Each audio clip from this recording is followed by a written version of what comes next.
Replication in prokaryotes starts at the only origin of replication, the spot of the DNA strand that opens first.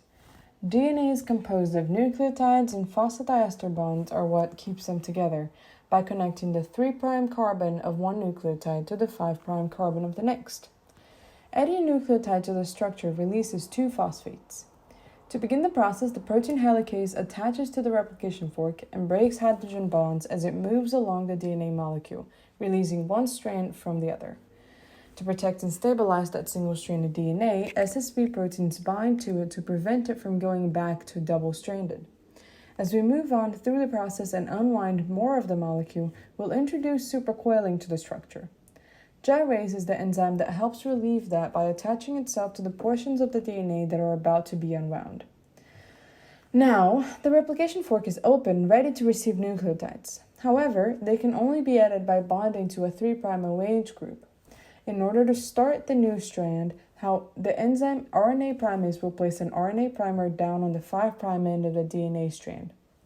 And then, DNA polymerase III can do its job, adding nucleotides to the primer.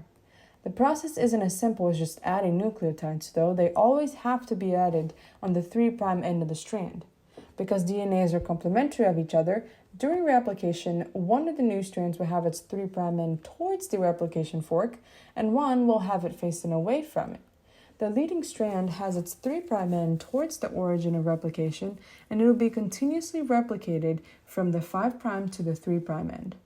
RNA primase will put one primer down, and the DNA polymerase will always have the correct end available for adding another nucleotide.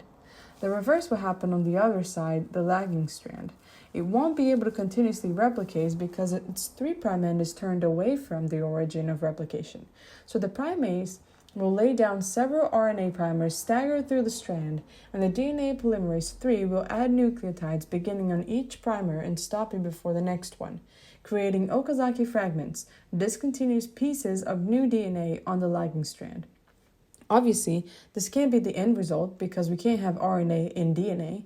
DNA polymerase I fixes that by replacing RNA nucleotides with DNA nucleotides starting at the beginning of each primer. The only thing it can't do is connect DNA to DNA, so it leaves a nick in between the Okazaki fragments. At the end of the process, ligase is responsible for cleaning up after the DNA polymerase I by sealing those nicks, and it does so by adding a phosphodiester bond between each pair of Okazaki fragments. DNA polymerase I can perform its exonuclease activity in either direction in a prokaryote.